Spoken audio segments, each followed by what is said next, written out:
자, 오늘 여러분 본문을 이제 읽었습니다. 읽고 난 뒤에 어때요? 모세가, 제가 오전에 이렇게 했는데도 모세가 실패한다 하는 이야기를 했습니다. 실패하는 장면이 읽다가 보니까 느껴지나요? 예, 느껴지면 성령의 계시가 임한 겁니다. 자, 이제 진짜 그랬는지 보십시다. 자, 오전에 있는 내용을 보면은 무려 5번씩이나 말씀과 이적의 능력으로 하나님이 보여주셨음에도 불구하고 그 5번에 걸쳐서 그걸 통해서 부르심에 대한 확신을 주었지만 모세의 마음 깊은 곳에는 역시도 이 두려움은 너무 큰 장애입니다. 여러분, 오늘 나눔 시간에도 잠깐 그런 말씀을 나눴지만 우리가 어렸을 때든 어떤 상황에 가지고 있는 우리 그 장기간에 걸쳐서 오는 그 경험은 생각보다요, 이 닦아질 일이 아니에요. 왜 제가 이 상담 치유나 무슨 뭐 이런 치유, 집회 치유 기적이라고 하는 것들에 대해서 제가 신뢰를 하지 않냐면 도움이 될 것입니다. 틀림없이. 그러나 근본적인 것은 이런 도움을 받아서 어디로 가야 되냐면 하나님의 말씀으로, 하나님에게로 가야 돼요. 그럴 때 근본적인 치유가 일어날 수 있는 것인데 자꾸만 인간적 방법에 거기서 머무르고 있다는 거예요. 그러니까 안 돼요. 자, 보십시다. 지금 이 모세가 이렇게까지 5번에 걸쳐서 이제 마침내 지팡이를 그 손에 잡고 이것으로 이적을 행할지니라 하고 난 뒤에 이제 다시 양떼를 끌고 집에 왔습니다. 그 이드로의 집에 온 거예요. 자, 와가지고 이제 갈 결단까지 했습니다. 여러분, 18절 우리 한번 다시 보면 모세가 그의 장인 이드로에게 돌아가서 그에게 이르되 내가 애굽에 있는 내 형제들에게 돌아가서 그들이 아직 남아 살아있는지 알아보려 하오니 나로 가게 하소서. 이드로가 모세에게 평안히 가라 하니라. 자, 지금 아까 앞에서 하나님을 만났을 때 장면을 다 얘기하나요, 안 하나요? 아니에요. 다 얘기 안 합니다. 자, 이 속에 모세가 지금 어떤 심리적 상황이냐면 이 앞뒤 전후 문맥을 보면 이 모세는 지금 종입니다. 여러분, 지금 이 18절에 있는 내용을 딱 들으면서 여러분, 누구가 짠나고 오버랩돼야 돼요? 누구요? 그렇죠. 그 아버지가 누구죠? 야곱이 머릿속에 딱 오버랩돼야 돼요. 왜 그래요? 야곱은 어떻게 하죠? 야반도주하잖아요. 야반도주하잖아요. 왜냐하면 이 종은 자기 마음대로 어디를 갈 수 없어요. 자, 그런데 이드로가 자기 장인이기도 하지만 야곱이 라반이 외삼촌이니까 장인이지만 실제로 간 것은 일꾼으로 종처럼 지금 살고 있는 거예요. 그러니까 어디를 가려면 허락을 받아야 돼요. 그런데 내가 애굽으로 가가지고 거기서 이런 일 할 겁니다. 그러면 이 이드로가 누군지는 모르지만 어떻게 할지 모르잖아요. 거기서 지금 있는 상황은 그대로 얘기 안 합니다. 그 속에 여전히 뭔가 두려움이 여전히 있어요. 완전히 해결되지 않았습니다. 이렇게 아직도 두려움이라고 하는 그 두꺼운 껍질을 깨트리지 못하는 이 모세의 생각과는 전혀 다르게 모세가 가겠다라고 나서니까 어떤 일이 벌어져요? 가라는 거예요. 가라. 그것도 평안히 가라. 얼마든지 가라 이 말이에요. 얼마든지 가라. 평안히 가라. 여러분, 모세가 순종하고 하려고 하니까 일사천리로 돼요, 안 돼요? 돼요. 아니, 너무 가라는 게 아니지 않느냐. 내가 너와 함께해서 너는 내 손에 들린 지팡이 같은 존재라는 거 아니냐. 너무 가라는 거 아니다. 제가 지난 월요일 날 깨진 게 이거예요. 깨진 게 다시. 내가 그러니까 저보고 계속 하라고 했으면 사실 한 3주 동안만 머리가 쥐가 났거든요. 여러분, 머리 쥐 나는 그 기분 모르죠? 우와. 그래서 없던 지금 뭐가 왔냐면 이쪽부터 이 왼쪽부터 이렇게 뒤로 아주 심각한 안에서 뭔가 찌릿찌릿하면서 오는 아주 기분 나쁜 편두통이 왔어요. 그걸 3주 동안 계속 그래서 순간 내가 무슨 생각이 드냐면, 이거 뇌졸중 오는 거 아니야, 이거? 그런 두려움이 들을 만큼 계속 했는데, 지난 성경 강좌를 준비하면서 또 지난 월요일 날, 화요일 날에 걸쳐서 이어지는 사건들을 보면서 나보고 하라는 게 아닌가. 제가 목회 시작하기 전에도 그랬고요. 꼭 어떤 때 일이 풀려가냐면, 하나님, 나 못해요. 내가 안 한다 그랬잖아요. 그러니까 왜 안 한다는 사람 끌어다가 이렇게 나 이제 못합니다. 나 하나님 알아서 하려고 하고, 나 그렇지 않아도 바라던 반대 하나님 나 좀 쉬게 해줘요. 그러면 하고 손 딱 놓으면 하여튼 희한한 방법으로 일이 해결. 이게 한두 번이 아니었어요. 실은. 그런데 지난 어간에도 딱 놓으니까 전혀 예상치 않은 정말 파김치가 돼서 정말 너무 힘들다. 막 늘어져 있는데 내가 너보고 한 거 아니잖아. 이렇게 믿음이 없냐. 지금 이 모세는 아직도 자기 속에 여러분 빨리 여러분의 상황을 환경이나 누구의 말이 아니라 문제의 근원이 내게 있다는 것입니다. 내게 있는데 자꾸 환경을 봐요. 자꾸 상황을 봐요. 그러니까 해결이 안 돼요. 이 모세는 여전히 그걸 갖고 있어요. 그런데 이거 어떠지? 나는 지금 종인데 이 마음으로 입을 열었는데 어떻게 합니까? 가라는 거. 자, 또다시 모세는 돌아왔지만 여전히 정직하게 솔직하게 얘기하지 않습니다. 두려움이 있어요. 자, 그런데 그 다음 절을 보면 여러분 제가 보는 게 이상한 게 아니라 여러분도 충분히 있어요. 성경을 읽으면서 왜 이렇게 했지라고 한 번만 질문해봐요. 우리 19절 한번 읽어볼까요? 시작.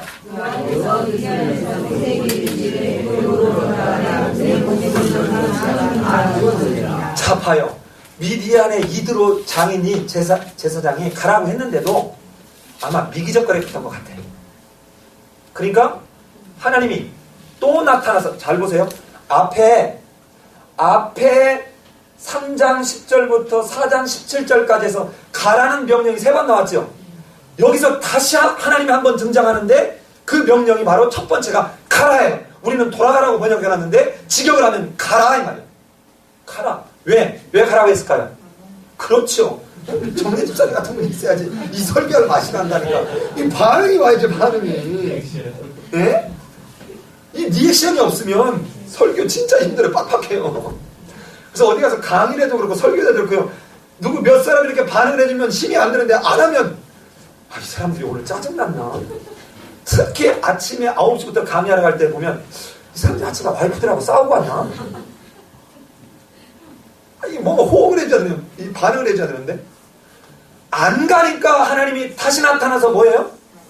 가라는 거예요. 첫 마디가 가라. 히브리 말로 순서가 맨 처음에 가라 이렇게 되죠. 명령이요. 마지막 명령입니다. 가라. 근데 왜 이 말을 하셨는지를 짐작케 하는 말이 그 다음이죠. 내 목숨을 누리전다지 다 죽었네. 여전히 두려워요. 여전히 여러분 말이 그렇지 40년 동안을 그렇게 정말 이 어느 날 왕권을 상징하는 그 놀이터에서 놀다가 똥냄새 나는 이 소똥, 닭똥, 이 양똥, 염소똥 나는 그 마른 막대기 가지고 이 막대기가 목동들이 2개랍니다. 2개. 하나는 뭐 지키는 거고 하나는 양들 이렇게 제대로 가게 하는 뭐 막대기가 2개래요. 그 이사야서인가 어디에 보면 그 막대기가 2개인 게 나와요. 에스겔서. 하여튼 이 2개인데 여기에 여러분 생각해봐요. 그때 당시에 오늘 애완견 키듯이 뭐 샴푸로 목욕시켜주고 드라이고 말려주고 이렇게 했겠어요? 안 했을 거잖아요. 그러니까 이렇게 하면 거기에 묻었던 온갖 벼룩이며 뭐 다 묻었을 거고 거기에 있는 닭똥 냄새 나는 것 무슨 소똥 냄새 나는 다 나는 이 막대기. 한번 상상해봐요. 자, 그런데 지금 이런 목동으로 있는 이 40년 동안 이 처절한 상황에 있다가 뜬금없이 자기가 그렇게 40년 동안 처절한 상태에 있는 속에서 가라고 하니 생각하면 이게 아닌 것 같아. 아니 보통 목회자들이 이래요. 그러니까 뭐 신적인 방법으로 뭐를 준 게 아니면 진짜 나를 불렀나? 아니 그러면 신학교 가서 목사 안수 받으면 안 그럴 것 같죠? 목사 안수 받고도 수없이 어느 날 하나님 진짜 나 부른 거 맞아? 나는 그럴 것 같아. 왜냐하면 최근에도 이러는 거 보면 이찬수 목사님이라고 분당 우리 교회 목사님이 그랬대요. 이분이 목사 안수를 받으려고 하니까 여러분 그때는 왠지 거룩해지잖아요. 이제 목사 안수 받으면 더 이상 뭘 할 게 없거든요. 정치판에 나가가지고 나는 노회장 한번 해볼 거나 나 총회장 한번 해볼 거나 일단 우리 같은 사람은 참으로 하기 싫은 이런 거에 관심이 없는 사람이라면 목사 안수 받는 그걸로 죽을 때까지 진짜 더 없어요.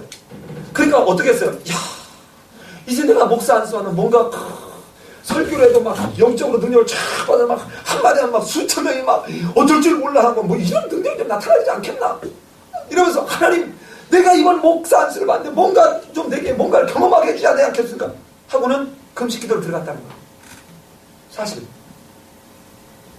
그런데 딱 금식 기도를 마치고 나와서 자기가 하는데 아무것도 안 바뀌더라고요.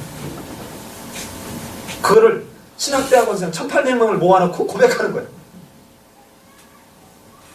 그러면서 그 뒤에 되는 말이 내가 그분이 정직하다는 걸 본 거예요. 그러니 내가 어떻게 두려운 마음으로 안 엎드리겠냐는 거예요. 지금 모세가 이 40년의 걸친 속에 내가 돌아갔을 때 어떤 내게 위험이 있는지. 왜냐하면 옛날 봤거든.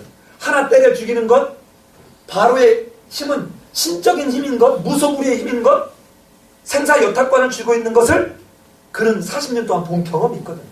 그러니 두려운 거예요. 그런데 하나님이 뭐예요? 미기적 하고 있으니까 어떻게 해요? 가라. 지금 다시 명령을 듣고 자 모세가 떠납니다. 그러니까 18절과 19절 사이에는 모세가 여전히 갈등을 하고 있는 모습을 보게 돼요. 자 그런데 세 번째 모세의 태도를 보십시다. 자 20절 한번 읽어볼까요? 시작.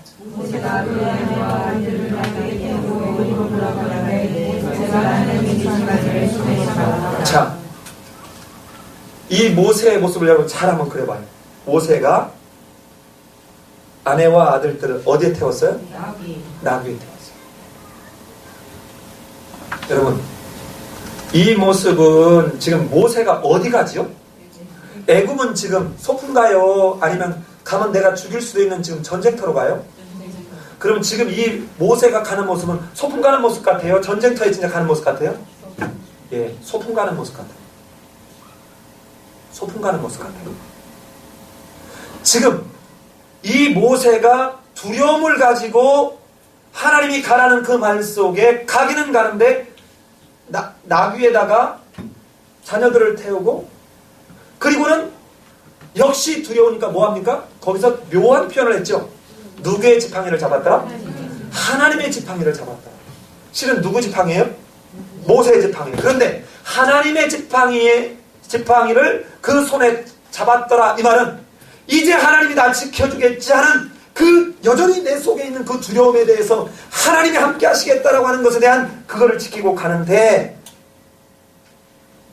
여러분 어떤 일이 벌어져요? 여호와께서 모세에게 이르시되 내가 애굽으로 돌아가거든 내가 내 손에 준 이적을 바로 앞에서 다 행하라. 그러나 내가 그의 마음을 완악하게 한즉 그가 백성을 보내주지 아니하리니 너는 바로에게 이르기를 여호와의 말씀에 이스라엘 내 장자라. 자, 여러분 먼저 얘기를 하면 이렇게 이 장자라는 부분을 놔두고 먼저 아까 소풍 가는 것이냐 하는 이 상황을 보면 이렇게 하고 지금 새끼들 데리고 갑니다. 가는데 그 뒷부분도 먼저 하겠습니다. 24절 한번 읽어볼까요? 24절 시작. 모세가 길을 가다가 숙소에 있을 때 여호와께서 그를 만나사 그를 죽이려 하시니라. 아니 세상에 아니 함께 하시겠다며 그래놓고는 숙소에 있을 때 여호와께서 그를 만나서 그를 뭐 하려고 했다고요? 죽이려고 해요. 자 여러분 보세요. 앞에서 지금 나귀에다 태우고 갔는데 중간 어디에서 숙소에 들어가서 있을 때 사자가 그를 죽이려고 합니다. 할례 때문에 죽이는 건 뒤에 보기로 하고 이 죽이는 문제 때문에 어떻게 하는 줄 아세요? 십보라와 자녀들을 돌려보냅니다. 아마도 어디서 이걸 보면 아냐면 우리 18장을 한번 가봅시다. 18장. 출애굽기 18장.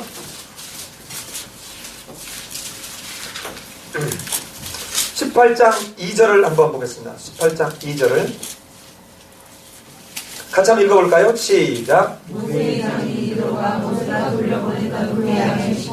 3절.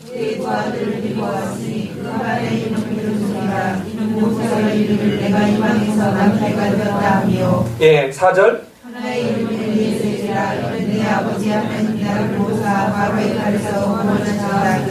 예. 아마 모세가 이제 비로소 이게 얼마나 정말 대단한 자기 목숨을 걸어야 될 만큼 대단한 일인지를 이 할례 사건을 통해서 깨닫고 난 뒤에 이게 소풍이나 어디 내가 마실 가는 게 아니구나 하고는 이제 십보라와 자녀들을 돌려보내고 혼자 애굽 땅으로 가는 것입니다. 무슨 말인지 아시겠죠? 자, 그 장면이 아까 소풍 가는 장면인데 그 아내와 아들들을 나귀에 태우고 갈 때 그의 마음속에 하나님의 지팡이를 손에 잡았다. 이제는 실패와 좌절을 상징하는 목동이었던 모세의 지팡이가 이제 하나님께서 함께하사 지키고 보호해 줄 거라고 믿고 의지하는 지팡이로 자기가 지금 인식하고 가고 있어요. 아직 아무것도 경험한 게 아니에요. 지금 그의 두려움에 대한 하나님이 해결해 주겠지 하는 믿음의 발동이 시작된 정도예요. 아직 대단한 뭐가 아닙니다. 자, 그리고 가는데 가서 왜 이게 소풍 가면 안 되고 전쟁터라고 얘기하는 거냐? 그 얘기가 가운데 얘기예요. 너는 가서 절대로 걔가 보내주지 않을 거야. 왜? 내가 그의 마음을 강팍하게 할 테니까. 그런데 이때 강팍하게 할 테니까는 하나님이 결과적 최종적인 상황을 말한 것이지 처음부터 바로의 마음을 하나님이 강팍하게 하지 않았다 그랬죠. 그거는 조금 뒤에 이적 10번에 걸쳐서 하나님이 자기 계시를 나타내는 과정이 나타날 것입니다. 자, 그런데 보면 바로에 가서 어떻게 얘기하래요? 자, 22절을 같이 얘기하겠습니다. 22절을 같이 한번 읽어봐요. 시작.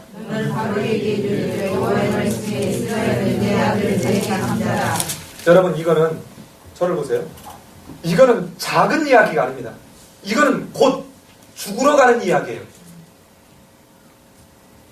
지금 당시에 이 장자, 아들, 이 개념은 신적 개념인데, 자, 하나님, 우리 신이 내 아들, 내 장자라고 합니다. 이 말은 바로에게 가서 이 말을 하면 오늘날 얘기하면 영모죄입니다.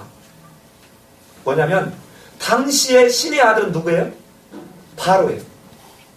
그런데 지금 바로에 가서 그것도 몽둥이 같은 이 노예 이스라엘 백성들이 한 번 듣도 보도 못한 무슨 하나님, 그러니까 여호와라는 신이 우리에게 말했는데 내 백성을 도와라, 그들은 내 장자다, 이런 죽일 놈들, 여봐라, 저놈들 데려다가 능지처참한, 이럴 수 있는 대상이에요. 이거는 신의 아들의 개념이라는 것입니다. 이거는 이 말을 가서 하는 순간 진짜 죽을 수 있어요. 그 상황에 가서 너는 이렇게 얘기하라는 것입니다. 이게 전쟁이 아니고 이게 뭐예요? 목숨을 거는 전쟁인데.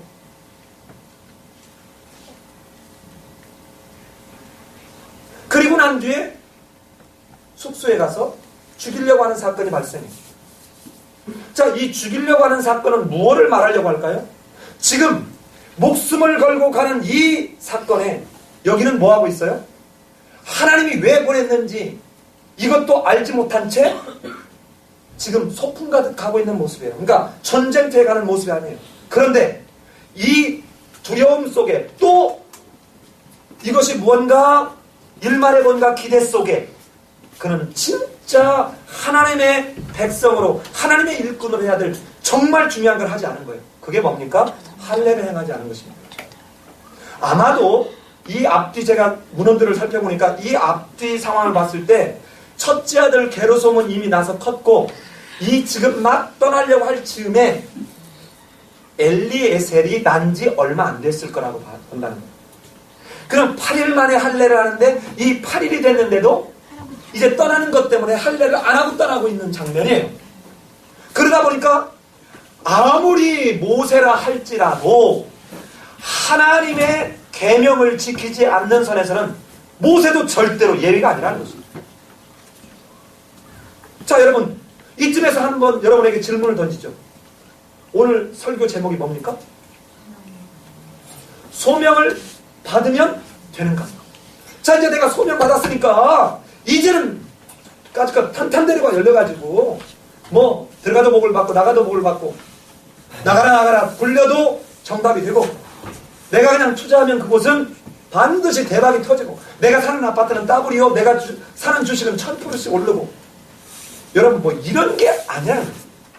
부르심을 받으면 되는 것이 아니라 부르심을 받고 나면 치열한 자기의 그 껍질을 깨고 나오는 치열한 과정이 있다는 거죠. 이 모습은 여러분 지금 이 모세의 모습은 곧 여호수아 때 가면 요단강을 건너면 치열한 자기 싸움이 이제 펼쳐지는 것입니다. 무슨 자기 싸움? 하나님의 말씀대로 사느냐 살지 못하느냐.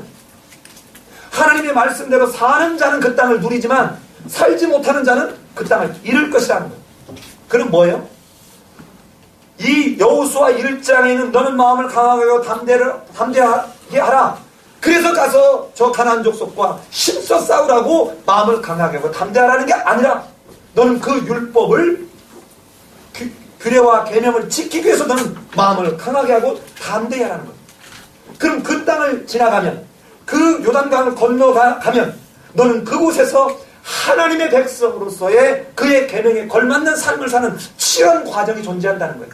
부르심을 받았으면 모든 것을 나는 가만히 있어도 하나님이 다 해주는 것이 아니라 내 속에서 그 하나님의 말씀 앞에 순종하는 치열한 나의 인간편에서의 반응의 모습이 있어야 된다는 거죠. 가만히 있어도 하나님이 로봇처럼 좌양좌 앞으로 3발짝 우양우 앞으로 5발짝 이렇게 하면서 애국을 가는 게 아니에요. 우리가 몸담고 있는 직장에서 우리가 살고 있는 가정에서 이 일은 끊임없이 우리에게 생깁니다. 어쩌면 꼭 어느 날 그렇게 사랑했던 부부가 마치 그런 원수가 없게끔 그렇게 싸웁니까? 그런 원수가 없게끔 싸워요. 어떻게 부모와 자식이 그렇게 무슨 철천지 원수인 것처럼 그러고 지냅니까? 예수 믿으면 다 해결이 돼야 되는 거예요? 내가 예수 믿었습니다. 하나님이 나를 선택했어요. 불렀어요. 그럼 이 문제가 다 풀려야 돼요? 아니요. 이제 마침내 소명을 받으면 우리에게 프리패스 어디든 가면 만병통치약처럼 열려지는 길이 보여지는 것이 아니라 이처럼 모세처럼 실패할 수 있다는 거예요. 이처럼 실수할 수 있다는 거예요. 자기 삶 속에 분명한 그에 대한 치열한 과정이 없이는 결단코 이루어지지 않는다는 거죠. 근데 보통 사람들은 어떻게 합니까? 예수 믿으면 잘 된다. 복 받는다. 지난주에 우리 예담 성경 강좌를 오신 분은 충분히 제가 설명을 했지만 여러분 욥기서가 말하려고 하는 것이 욥기서에서 사단이 하는 말이 오늘날 한국교회에서 선교단체에서 복음을 전파하는 방법이에요. 잘 보세요. 자, 너가 어느 날 하나님이 욥이 얼마나 대단한 사람이에요? 욥이 이렇게 대단한 사람. 자녀들이 잔치를 하고 생일 파티나 뭐 파티를 하고 나면 하다 보면 술을 먹고 어쩌면 얘들이 생각으로라도 마음으로라도 죄를 졌을지 몰라서 이 죄를 하나님 앞에 용서해달라고 번제를 드릴 만큼 의로운 사람이에요. 근데 어느 날 하나님이 너무 욥에 대한 게 있으니까 천상에 회의가 열렸어요. 회의가 열렸는데 그때 사탄이 와서 야 너는 웬일이냐? 예 내가 여기저기 두루두루 돌아다니는 그래? 그러면 너 우스 땅에 내 종 그 욥 봤냐? 욥 봤죠. 그는 의로운 사람이라. 그는 온전한 사람이라. 그때만 사단이 옆에 있더라. 아이고, 저 놓친네 또 괜히 또 헛다리 긁고 있구만. 아니, 하나님이 들어가도 복을 받고 나가도 득을 받고 이리 보호해주고 저리 보호해주고, 그러니까 제가 거기서 뭔가 생겨날 수 있도록 지금 하는 것이지, 떡고물이 안 생기면 어린 욥이 있겠습니다. 어린 반푼치도 없습니다. 하나님, 나는 그렇게 생각 안 한다. 그러면 나랑 내기할까요? 너 후회할 텐데. 그리고 허락을 하면 좋다. 다만 걔 보면은 손대지 마라. 그런데 아마 하나님도 가슴을 쓸어냈을지 몰라. 야, 욥이 잘해줘야 될 텐데. 욥이 갔다 너 힘들다 확 돌아가면 어떡하나. 근데 거기에 4번에 걸쳐서 스바 사람들이라서 다 약탈하고 죽이고, 하늘에서 번개가 확 하늘만 다 또 누가 어디서 오죠? 갈대아 사람들이 와가지고 다 죽이고, 마지막에 저 큰 바람이 사막에서 오더니만 양쪽에 네 귀퉁이, 양쪽이 아니라 네 귀퉁이에 이 모서리를 확 치니까 집이 주저앉으면서 자식들이 다 죽어버렸습니다. 사단은 지금 뭐예요? 하나님 지금 천상에서, 야, 욥아, 너 이 믿음 지켜야 된다. 내가 사단한테 자랑했거든, 너. 그러자 사단은 어때요? 자, 하나님 착각하지 마십시오. 하나님이 다 이 뽕을 맞았으니 제가 저 약발이 맞아 저러지 이것만 없애보죠. 근데 욥이 어떻게 해요? 하나님을 원망하거나 입으로 범죄해야 안 해요? 그때 하나님 어떻게 하실까요? 야, 역시 내 욥이다. 그리고 어느 날 또 천상회의를 하는데 또 사단이 어슬렁어슬 하죠. 너는 또 왜 왔노? 여기저기 두루 돌아다녀 왔나이다. 그래, 너 지난번에 너 그 욥한테 너 갔다 왔지? 봤죠. 내가 뭐라고 했냐? 네가 말한 것처럼 욥은 그런 사람이 아니라니까. 아이고 하나님, 이전에는 재물을 갖고 그렇게 괴롭혔으니 걔가 버텼지. 이번에 지 몸뚱이를 한번 가지고 해보시죠. 걔가 버티나? 글쎄 아니라니까. 내 욥은 그런 애가 아니라니까. 그러면 한 번만 내게 더 해봅시다. 좋다. 네 마음대로 하는데 생명은 건들지 마라. 그리고는 발끝에서부터 어디까지? 정수리까지. 이 악창이라는, 여러분, 이게 뭐냐면 온 몸이 막 짓무르는 거예요. 짓무르는데 이게 여러분 이런 데 조금만 뭐 있어도 이렇게 나오려고 하면 가렵죠. 얼마나 짓무르고 가려운지 뭘로 했대요? 기와장으로 막 긁었대요. 그래서 이게 뭐가 됐냐? 거북등이 됐어. 한번 상상해봐. 여러분, 그랬더니 옆에 있는 이런 상황에서도 욥이 욕해요, 안 해요? 하나님 욕 안 해요. 하나님 원망 안 해요. 그럼 옆에 있는 아내가 당신의 하나님을 욕하고 죽어라. 여러분 잘 들어보세요. 사단이 욥을 향해서 넘어지도록 흔드는 게 아니라 누가 흔들어요? 아내가 흔들어요. 근데 잘 보십시오. 욥에게 하나님 앞에서 사단이 욕할 것입니다라고 말했던 것을 누가 종노릇해요? 아내가 종노릇해요. 가장 가까운 사람. 여러분 거듭 얘기하지만 진짜 문제의 본질은 내게 있다니까요. 우리 여러분 삶 속에서 신앙생활을 하든 일반 삶을 할 때 문제의 본질은 내게 있는데 자꾸 밖에 찾아요. 자, 문제가 내게 있는데 아내에게서 찾고, 문제가 내게 있는데 남편에게서 찾고, 문제가 내게 있는데 자식에서 찾고, 문제가 내게 있는데 부모에서 찾는 거예요. 왜 우리 예를 들어서 어머니 아버지는 자식들한테 자꾸 돈을 달라고 하는지 몰라? 나를 보세요. 나를. 내가 달라고 하기 전에 드렸더라면 왜 내 자식들은 내 말을 안 듣는지 몰라? 내 자식에게 엄마 아빠가 얼마나 자식의 말을, 엄마의 말을, 아빠의 말을 듣도록 삶으로 보여줬냐는 것이에요. 내 문제를 보려고 하지 않는다는 첫 번째는, 내 문제를 보려고 하는, 내게 문제가 있음을 보려고 하는 두 번째는 반드시 일부 사람이 아니라 아랫사람을 통해서 시작한다는 것입니다.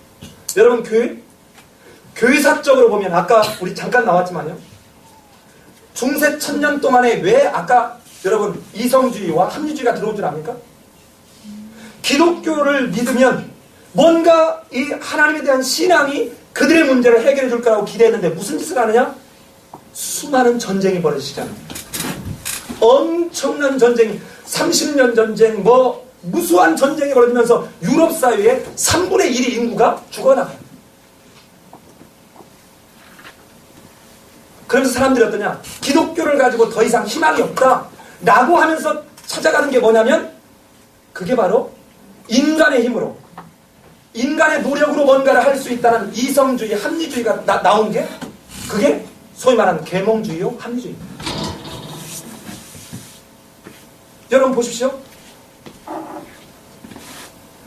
안에서 있는 이 문제의 근원을 보지 못하니까 어떻게 해요?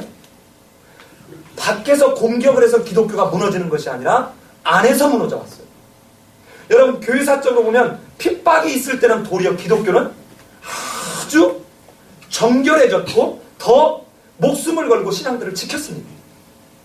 도리어 신천지가 오고 이만희, 안상홍, 정명섭 누가 와도 도리어 외부에서 공격이 오면 성도들이 똘똘 뭉칠 수 있어요. 문제는 그 안에서 안에 있는 사람을 통해서 교회를 파괴한다는 것입니다. 지금 굉장히 많은 교회가 그래요. 어디에 진중가 어디에 굉장히 큰 교회도 굉장히 큰 교회예요. 그런데 거기도 안수 집사님이 딱 이따가 신천지로 넘어간 거야. 이따가 딱 나가면서 300명 우리 데리고 나갈 텐데 그냥은 못 나가겠다. 20억 내놔라. 여러분 지금 이 사람이 밖에 사람이에요? 안에 사람이에요? 안에 사람이에요. 저 어디야 인천의 어느 교회도 권사님 하나가 굉장히 열심히 했던 분인데 1000명 넘는 사람을 데리고 우리 나갈 거다. 근데 그냥 나가면 그래도 참으로 감사한 거예요. 그냥 못 나가겠다. 돈 떼주라. 돈 떼주라. 여러분 한 1000명이 모여가지고 예배 때마다 가서 북치고 장구치고 하면서 한다고 생각해보세요. 안에 있는 사람 향해서 깬다는 것입니다. 잘 보십시오. 성도들 안에서 아주 작은 문제를 가지고 시작합니다. 아주 작은 문제를 가지고 서운하기 시작하고 그 서운함이 이제는 미움으로 발전하고 이제는 마치 원수처럼 내 안에서 마치 독사가 또아리를 들고 있는 그 형국을 내가 그 사단의 종노릇을 내 스스로 가서 충성하는 거예요. 사단은 우리를 유혹하는 데까지만 한다 그랬죠. 모세도 지금 자기의 문제를 보지 못한 채 그냥 가고 있는 거예요. 하나님이 네가 지금 가려고 하는 자리는 네 목숨을 내놔야 될 자리요. 정말 이 일은 하나님의 구속사의 하나의 일꾼으로 가는 자리인데 거기에 나귀를 태우고 지금 금이 환영하는 거냐? 아니면 소풍 가는 거냐? 바로 옆에 있던 십구라가 돌을 취해가지고 양피를 베었습니다. 그러고 난 뒤에 그거를 던지면서 당신은 피난편이라. 창세기 17장에서 말했던 아브라함에게 줬던 이 율례, 이 할례 언약을 지키지 않으면 내 백성에서 끊어내버릴 거라고 하는 아무것도 아닌 것 같지만 이것을 지키지 않았을 때 하나님은 모세라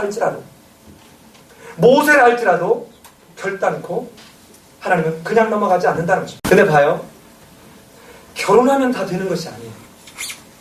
결혼해서 이제 살다 보면 별별 것 가지고 서운하고 뭐하고 하다 보면 왜 이것 좀 안 도와줘 뭐 하네 하다가 이제 어느 날 이제 반복적으로 왜 처갓집 갈 때는 이렇게 아내가 왠지 처갓집 갈 때는 갈비를 사갖고 가는데 시댁 갈 때는 사과 상자 사갖고 간다면 이제 이 남자가 봤을 때 속이 두틀리는 거죠.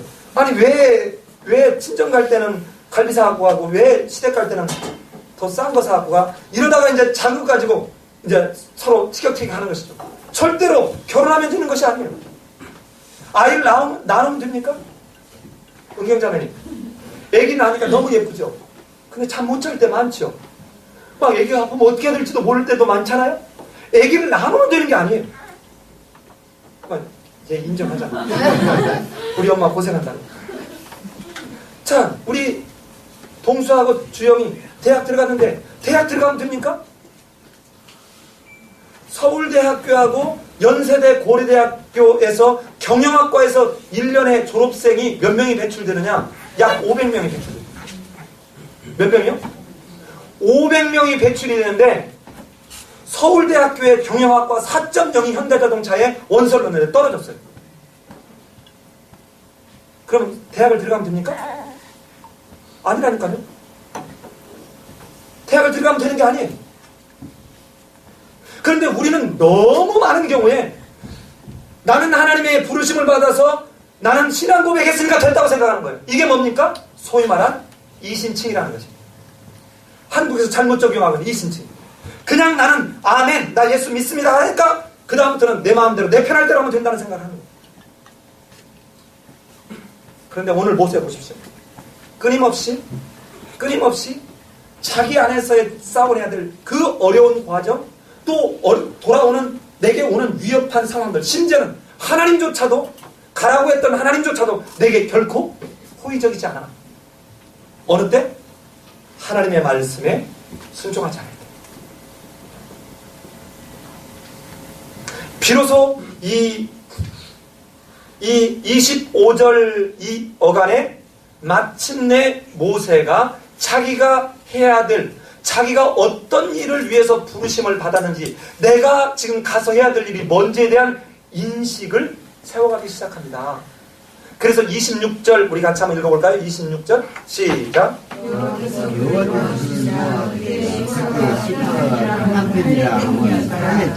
예. 자, 이 26절을 지나면서 하나님이 도와주시는, 다시 살려주시는 과정을 지나가면서 이제 내 부르심은 그냥 내가 가면 지금 아스팔트 깔려있는 8차선 도로를 나는 휘파람을 불면서 가면 되는 일이 아니구나.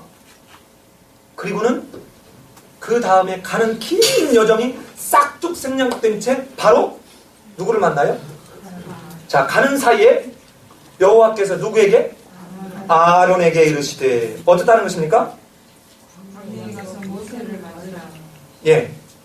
자, 이미 모세가 아직 도착하기 전에 하나님이 뭐를 해요? 아론을 준비시키죠. 자, 여러분 보십시오. 이 지금 모세가 갖고 있는 그 거절당함과 두려움에 대한 두꺼운 껍질을 마치 앞에서 가시떨기나무 앞에서 다가오는 모세에게 다가오지 마라. 이리로 오지 마라.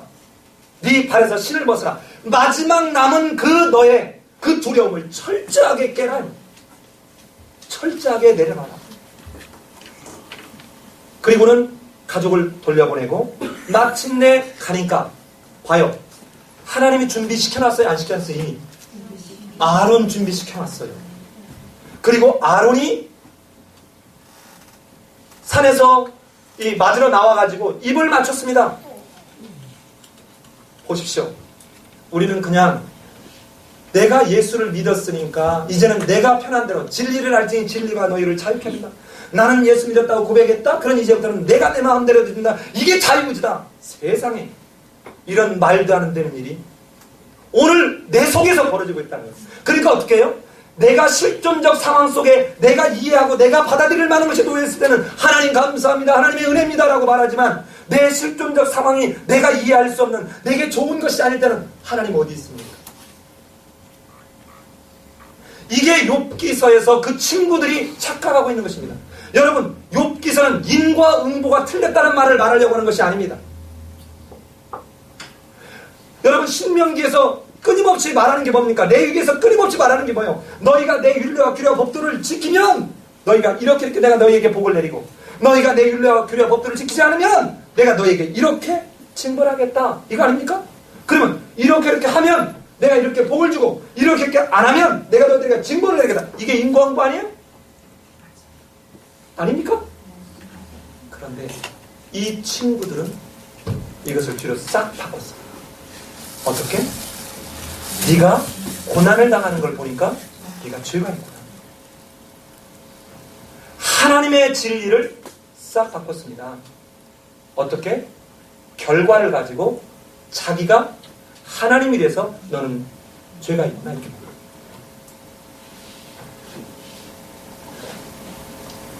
그러니까 욥은 나는 절대로 죄를 진 일이 없다, 나는 잘못을 한 일이 없다 하고 버티는 것입니다. 그러면 끝까지 나는 잘못한 것이 없다 하고 버티니까 이걸 그대로 가면, 그러면 이 사람들 논리로 보면 네가 고난을 받는 거 보니까 죄가 있다, 그래서 나는 절대로 죄가 없다. 그러면 이대로 가면 이 지금 욥이 고난을 받고 있는 이 상황은 하나님이 불의한 거잖아요. 그러니까 엘리후가 나서 너도 틀렸고 너도 틀렸다고 하는 것입니다.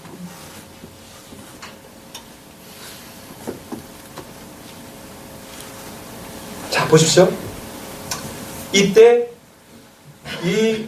이 과정을 거친 그 뒤에 모세는 이전하고 달랐습니다. 어떻게 달라요? 40년 전에 자기 형제를 때리는 사람을 가서 자기가 나가서, 누가 시키지 않았는데 먼저 자기가 나가서 쳐서 죽이는 이런 모습과는 전혀 다르게 어떻게 합니까?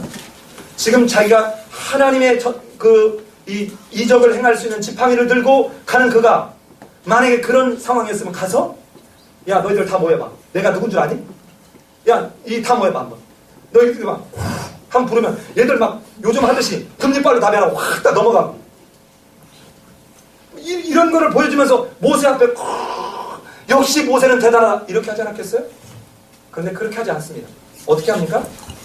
아론에게 이야기합니다.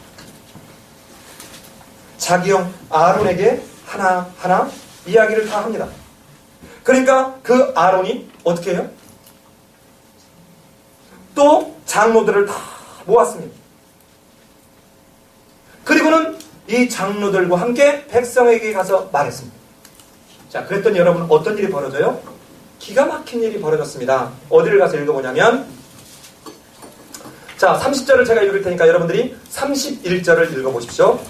아론이 여호와께서 모세에게 이르신 말씀을 전하고 그 백성 앞에서 이적을 행하니, 백성이 믿으면 여호와께서 이스라엘 자손을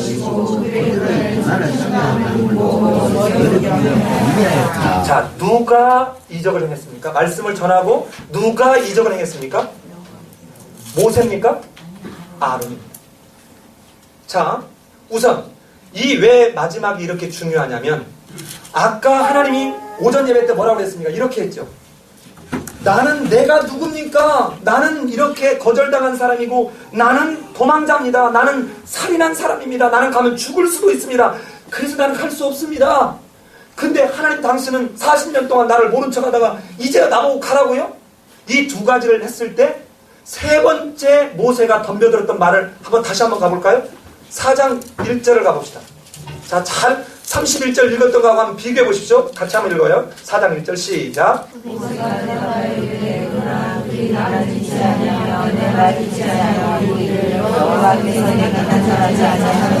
자, 보십시오. 모세가 나는 못 가겠습니다라고 이유를 댈 때는 저들이 내 말을, 나를 믿지 아니할 거고 내 말을 듣지 아니할 겁니다. 그리고 여호와께서 내게 나타나지 아니하였다라고 할 겁니다라고 주저하고 거절하죠. 그런데 그 말을 그대로 31절 다시 가보면 백성이 뭐하며? 믿으며. 자, 믿으며에 여러분 이렇게 동그라미를 쳐보면 여호와께서 이스라엘 자손을 뭐하시고? 찾으시고라는 말은 나타나셨다는 말이죠. 자, 그리고 그 고난을 살피셨다 함을 뭐하고? 듣고 머리 숙여 여호와께 뭐 했더라? 자, 그러면 아까 믿지 않을 겁니다, 듣지 않을 겁니다, 나타나지 않았다고 할 겁니다 그랬는데, 아 세상에 딱 가서 지금 아론에게 얘기해줬더니 아론이 장로들을 모아놓고 얘기하고 장로들이 함께 가서 백성들에게 얘기했더니만 이 사람들이 모세가 그렇게 두려워 떨던 거하고는 전혀 다르게 어떤 일이 벌어졌어요? 믿으며 듣고 머리 숙여 경배하였더라. 여러분, 이게 하나님의 일하심입니다. 이게 하나님의 일하심입니다. 우리는 너무 많은 경우에 겸손을 가장한 자기의 한계를 끊임없이 하나님에게 갖다 드리다.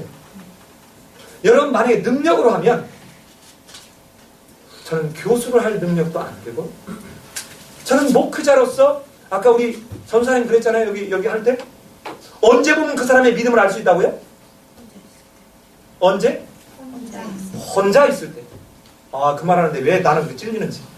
막 여기서 막 쌍칼이 막 왔다 갔다 하는 거야. 혼자 있을 때 보면 그 사람이 남들이 아무도 못 본다고 할 때 내 삶이 어떤지를 보면 알아. 아무도 모를 거라고 생각하면서 나는 혹시 직장에서 눈 질끈 감고 무언가를 나는 도모하고 있지 않나? 나는 아무도 모른다 해서 내가 무언가 내 속에 하나님 말씀과 반하는 뭐를 하고 있지 않나? 인간적 내가 갖고 있는 능력이나 뭐를 가지고 하나님은 일하시는 게 아니라는 것입니다. 내 발에서 신을 벗어라. 원래 지난주 설교 오전 설교부터 여기까지를 한 번에 하면 가장 좋아요. 한 번에 내 발에서 신을 벗으라. 이 벗는 마지막 순간에 내게 그렇게 40년 동안 찔렀던 그것을 철저하게 깨뜨리게 하는 그 순간, 그 다음은 진짜 하나님이 내가 너와 반드시 함께 가리라.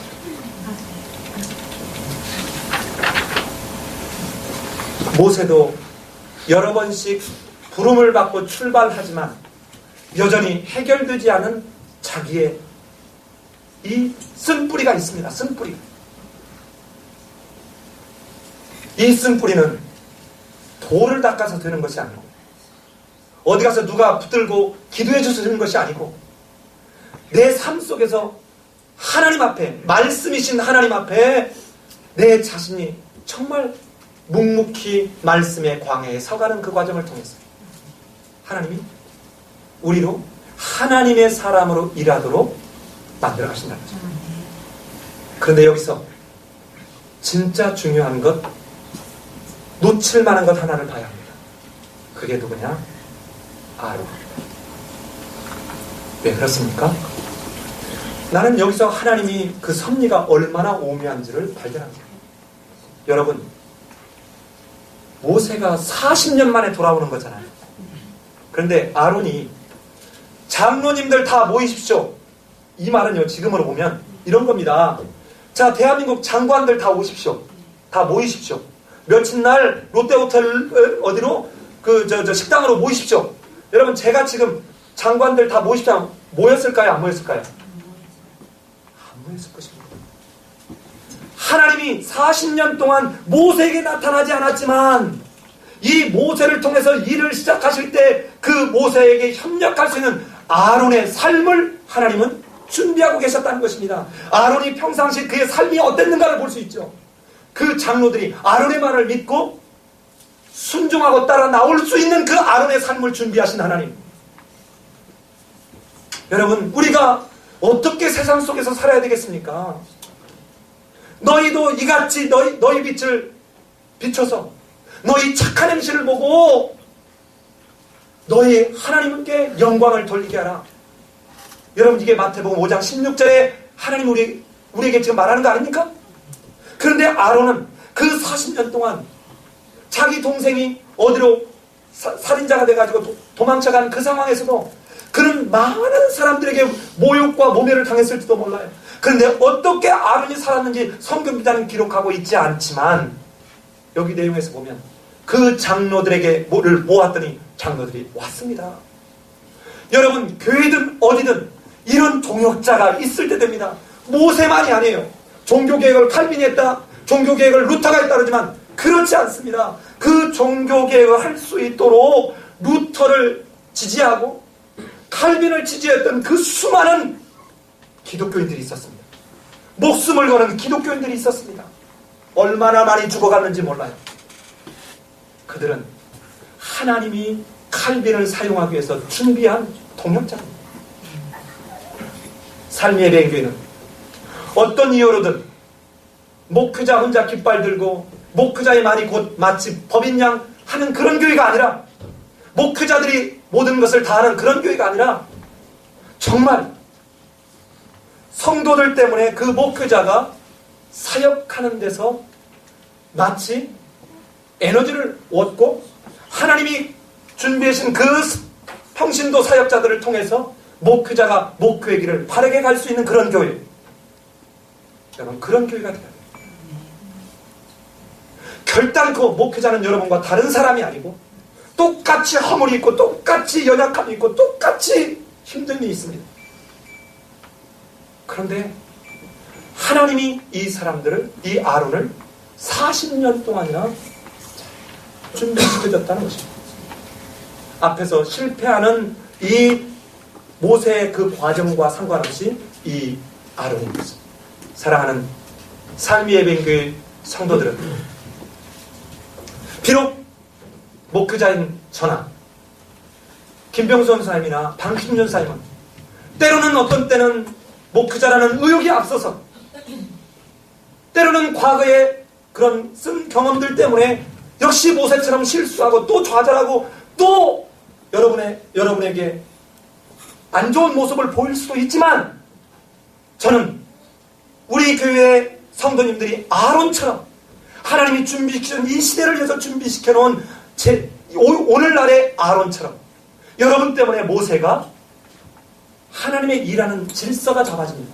보세요. 모세가 아론에게, 아론이 장로에게, 장로들이 백성에게. 이게 교회의 질서입니다. 이 아론의 이익을 줬다고 해서 아론이 모세의 권위를 무시하라는 것이 아닙니다. 이게 하나님이 일하시는 방식이요 질서이라는 것입니다. 저는 이 설교 말씀을 준비하면서 지난주에도 몇 통의 목사님들 어느 날 어느 목사님이 신방 가다가 강사님 생각이 나 전화했어요 하고 전화해서 막 물어요.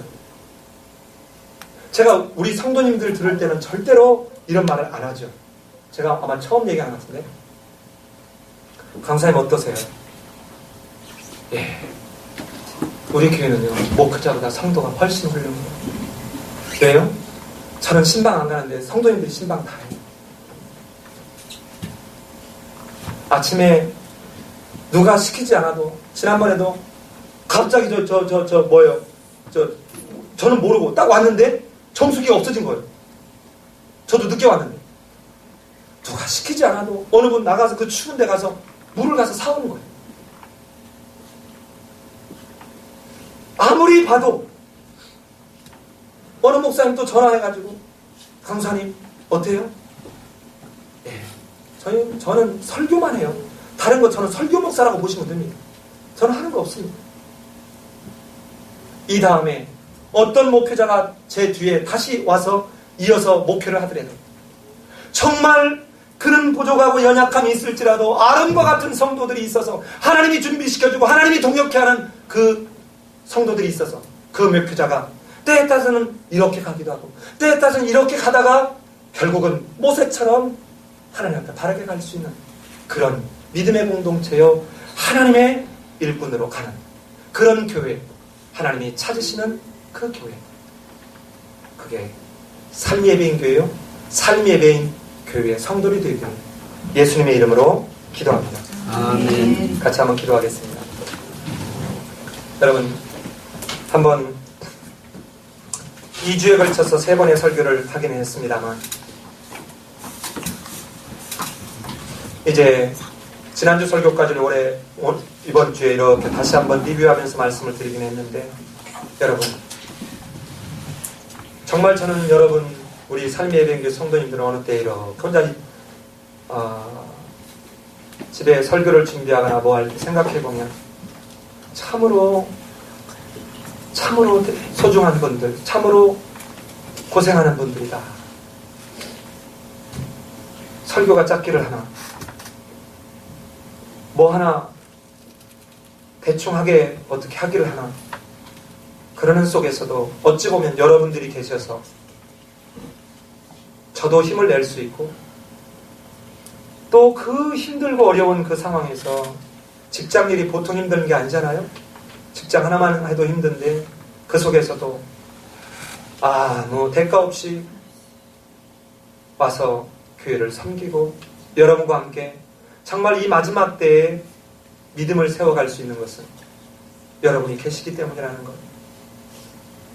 모세도 하나님 앞에 바로 서야 되지만 이 시대는 아론과 같은 그 목회자들을 함께 손맞잡아 동역한 그 사람들이 필요합니다. 여러분, 내가 아니라도 누가 하겠지 하지만 내가 아니면 아무도 없습니다. 하나님의 나라는 바로 그런 것입니다. 이 시간 조용히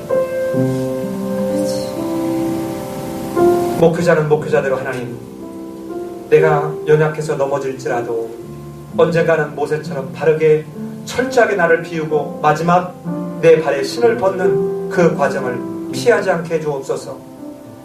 우리 성도님들은 하나님 40년 동안 동생 때문에 수없는 욕과 비난과 손가락질을 받았지만 그 속에서 삶으로 본이 되었던 아론처럼 이게 우리 삶의 예비인 공동체의 각지체들이 되게 해달라고 이 시간 조용히 기도하는 시간 갖겠습니다. 기도합니다.